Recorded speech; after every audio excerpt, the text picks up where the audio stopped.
I've always believed that true power isn't about who shouts the loudest. It's about who stays the quietest in a room full of people who think they've already won. And right now, as I clear away the remnants of Sunday brunch, I can feel Barbara Caldwell watching me, calculating, measuring. The dining room is still alive with conversation. Ethan is rambling about some minor inconvenience at work, and Barbara nods along, but I know her focus is here in the kitchen, where I'm stacking plates. She's been waiting for this moment. I hear her footsteps before I see her, a slow, deliberate approach, softened by the delicate clink of her pearl bracelet against her wrist.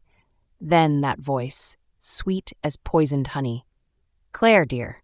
I turn, meeting her perfectly practiced smile, the one that's fooled so many. She takes a step closer, lowering her voice just enough to keep it private. Let's not drag this out any longer. A pause, a sigh, as if she's doing me a kindness. "You need to leave my son." There it is, the word she's been dying to say since the day Ethan brought me home. I don't react. Not yet. She waits, expecting anger, expecting shock, but I just tilt my head, letting her fill the silence, her lips pressed together before she continues. "Ethan deserves someone who fits into our family, someone who understands our values, our world." Her manicured nails drum against the counter. "You've done well for yourself, Claire, but let's be honest, you come from a different kind of background. No real connections, no proper upbringing." A smile, condescending and brittle. "You tried, dear, but you'll never be one of us." I exhale softly, placing a plate in the sink with a controlled clatter. I feel the shift, the way she leans back slightly, thrown off by my lack of resistance. She expects me to argue, to defend myself, to plead my case. I do none of that. Instead, I smile. A slow, knowing smile that makes her eyes narrow just the slightest bit. Then, without a word, I pick up another plate and turn my back to her. Barbara hates being ignored. For the first time since she walked in here, she isn't the one controlling the conversation. I hear her sharp inhale, the way she hesitates, waiting for me to react. When I don't, she lets out a quiet, frustrated breath and stalks back to the dining room. She thinks she's won. She has no idea. Barbara thinks she's planted a seed. She walked out of my kitchen with her head high, convinced that her words had left cracks in my foundation. What she doesn't realize is that I built the foundation. The house she sneers at for being too modern, I bought it. Every tile, every piece of furniture, every inch of this space is mine. The business she waves off as a little side project, it's the reason she can afford those pearls strangling her neck. And Ethan, my loving, oblivious husband, he's been coasting, floating in the life I created, believing like his mother that I was lucky to be here, that I was the one who needed them. I know better. So I wait. The first sign of Barbara's interference comes that night. Ethan is distant at dinner, pushing his food around like a sullen teenager.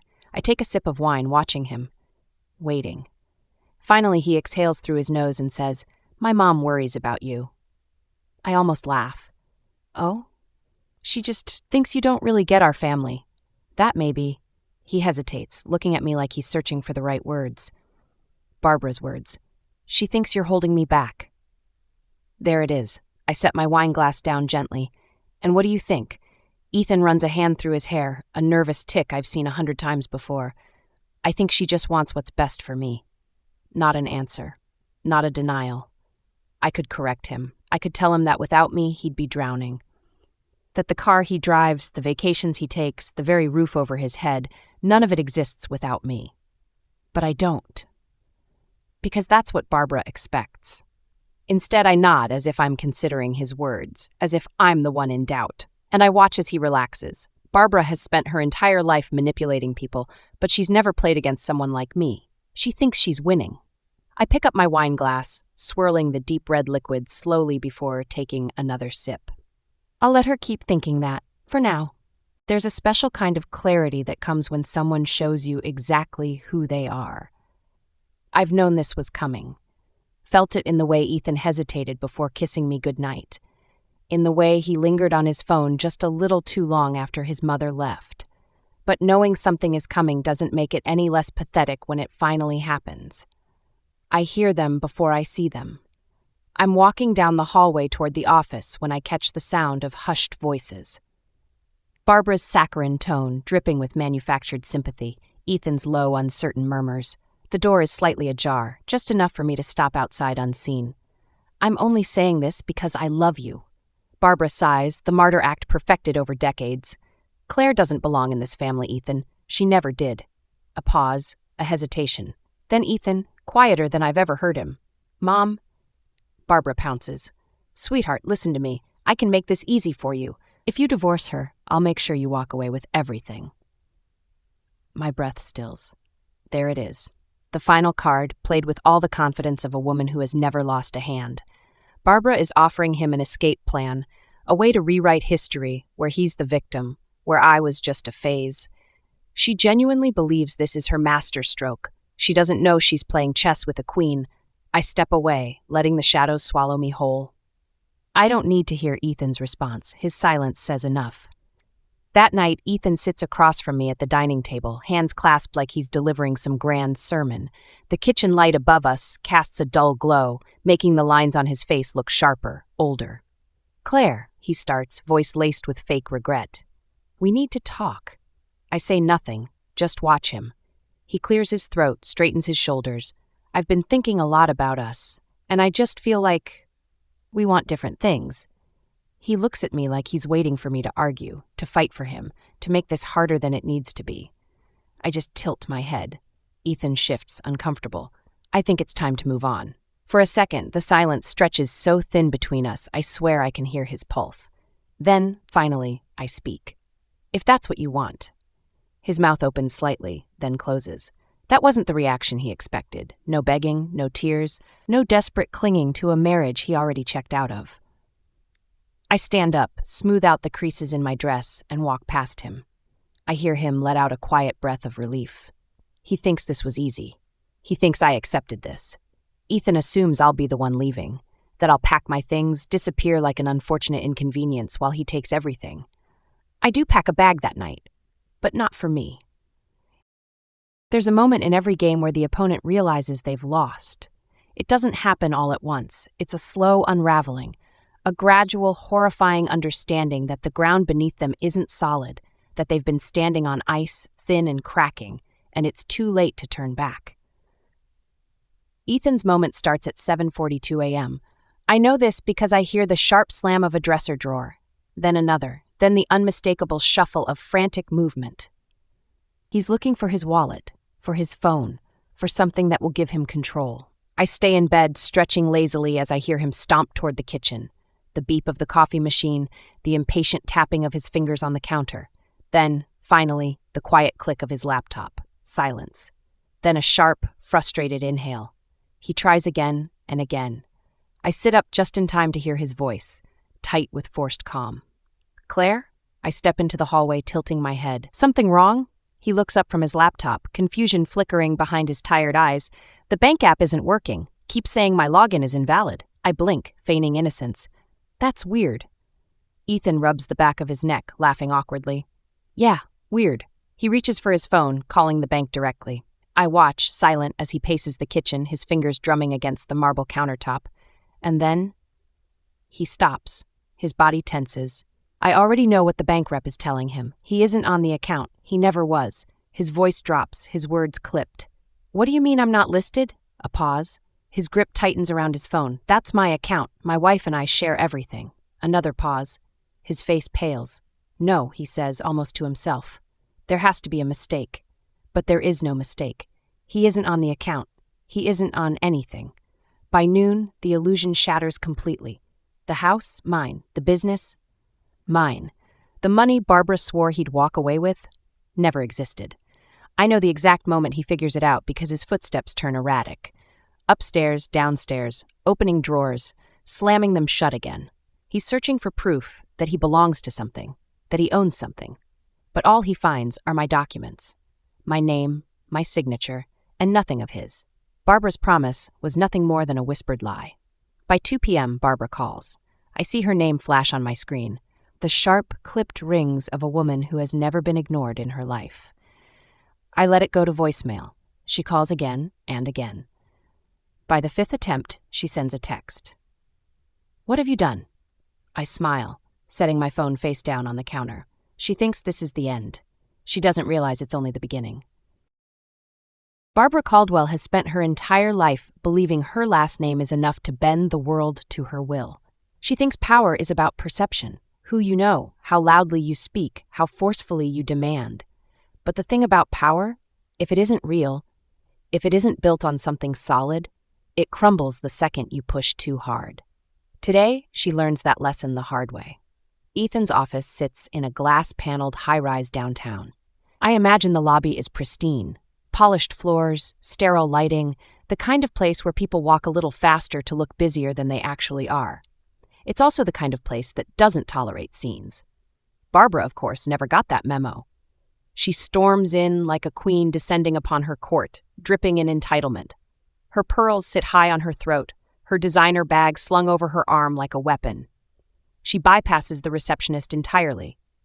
"I need to speak to someone in charge," she announces, voice carrying through the quiet, professional space. The receptionist, young, unimpressed, probably making just above minimum wage, barely glances up. "Do you have an appointment?" Barbara bristles. "I don't need an appointment." She leans in, lowering her voice as if she's offering some grand revelation. "I'm Ethan Caldwell's mother." Silence. The receptionist blinks, unimpressed. Barbara waits, expecting recognition, expecting the same instant deference she's been given in country clubs and charity luncheons. Nothing. So she pivots, plastering on a saccharine smile. "I need to speak to someone in upper management. It's about my son's career." The receptionist sighs, reaching for the phone. One moment. Barbara steps back, smoothing down her blazer, certain she's about to fix everything. She has no idea she just made it worse. By noon, Ethan is sitting in a conference room, hands folded, stomach tight. His boss, a man who never had much patience for nonsense, levels him with a look. "Your mother caused quite the disruption this morning." Ethan forces out a nervous chuckle. "She's just passionate." His boss doesn't smile. "She marched in here demanding we give you a promotion. Said you deserve more after what your wife put you through."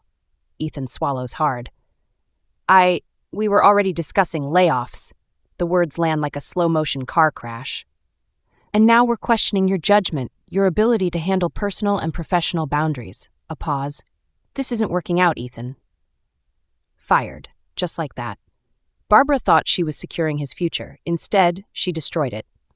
By 3 p.m., my phone starts ringing. I let it. Ethan's name flashes on the screen again and again, each call rolling into voicemail. Then the texts start. "Ethan, Claire, we need to talk. I screwed up. Please answer." Then, finally, a voicemail. I don't listen to it. Not yet. I let them pile up, one after another, like a graveyard of his own making. Because the thing is, Ethan never called when Barbara was poisoning his mind, never called when he believed I was the problem. But now that he's drowning, now he remembers my number. I turn my phone over, screen down, and sip my coffee. Let him sink. Barbara Caldwell has never lost before. Not really. She's spent her whole life bending reality to fit her narrative, making problems disappear with a few well-placed whispers and a well-manicured hand gripping the right people's shoulders. But today, she has no one left to manipulate. Today, she storms into my world. I hear her before I see her. The sharp click of designer heels on polished floors, the receptionist's startled, stammered protests, then the unmistakable slam of my office door bursting open. Barbara stands there, fury radiating off her in waves, her pearl necklace sitting a little too tight against her throat. She's a woman on the verge of what she doesn't even know. "You little bitch." I glance up from my desk, unimpressed. "Barbara?" She marches forward, hands clenched at her sides. "You think you've won?" I fold my hands in front of me, tilting my head slightly.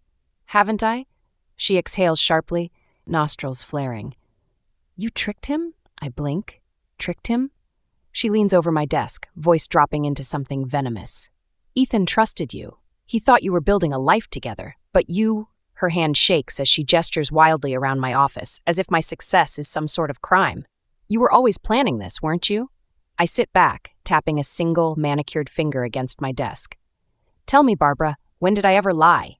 She opens her mouth, then shuts it. I push forward, my voice softer now, just enough to make her listen.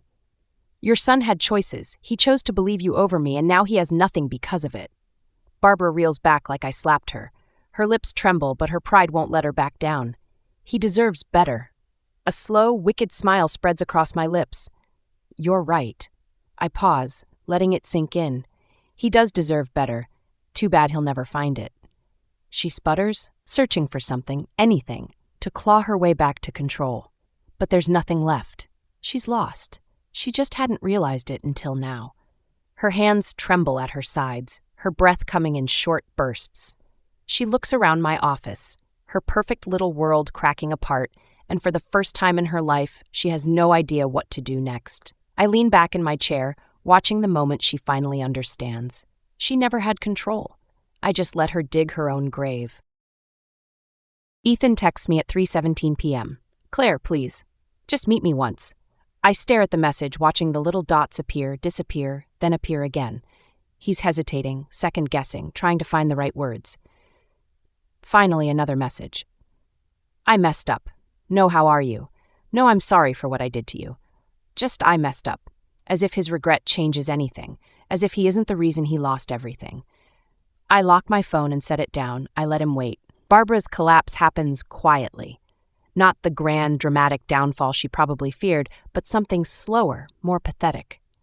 Her friends, the women she once gossiped with over champagne brunches, start pulling away. It starts with polite refusals to meet. Then invitations stop coming altogether. Without my money propping her up, her status fades like cheap perfume. The pearls, the country club lunches, the I'm better than you smirks, all of it slips through her fingers, one overdraft notice at a time. And Ethan, he drifts. No job, no home, no golden parachute from the mother who swore she could save him. He reaches out again, a call this time. I let it ring. Then, on the third attempt, I pick up. Silence stretches between us, heavy and uncertain. Then softly, Claire. I close my eyes, letting the moment settle. Ethan, the man who once told me we just want different things, now grasping at something. Anything. To pull himself back into my orbit. I inhale slowly. Exhale even slower. Then finally I speak. There's nothing left to talk about. And I hang up. They never contact me again. Not Barbara, not Ethan, just silence. And it's the most peaceful sound I've ever heard. 1 year later. The boutique is everything I imagined it could be. The soft hum of conversation floats through the air, blending with the gentle clinking of champagne glasses. The space is warm and elegant, soft lighting, carefully curated displays, a seamless balance of luxury and comfort. Every detail, every inch of it, is mine. People mill around, admiring the pieces, the craftsmanship, the empire I built from the ground up. The same empire Barbara once called a little side project. Funny how things turn out. I'm mid-conversation with a designer when I spot her, Melissa Green, the woman Barbara had handpicked for Ethan. The right kind of girl. She hesitates at the entrance, clutching her purse like it's some kind of shield. Our eyes meet, and for a second, she looks like she might turn around and leave. But then she squares her shoulders and walks toward me. Claire. Her voice is softer than I remember, less polished, more real. I raise an eyebrow. Melissa? She exhales, shifting awkwardly. I wasn't sure if I should come. And yet, here you are. A small, self-deprecating smile flickers across her lips. Yeah. She glances around, taking in the boutique, the success, the undeniable proof of everything I've accomplished. Then, after a moment, she says, I believed Barbara. I don't respond. I just let her talk. I thought she was looking out for me, she continues. She told me Ethan was the perfect man, that you didn't deserve him, that I was the better choice. She shakes her head, almost laughing at herself, and I believed her, until I saw what she did to him. Her eyes meet mine, and for the first time, there's no judgment, just understanding. That could have been me, she says quietly. For a long moment, I say nothing. Then, finally, I smile and gesture around the boutique. Welcome to the little shop Barbara tried to destroy. Melissa looks around again, and this time, she smiles too.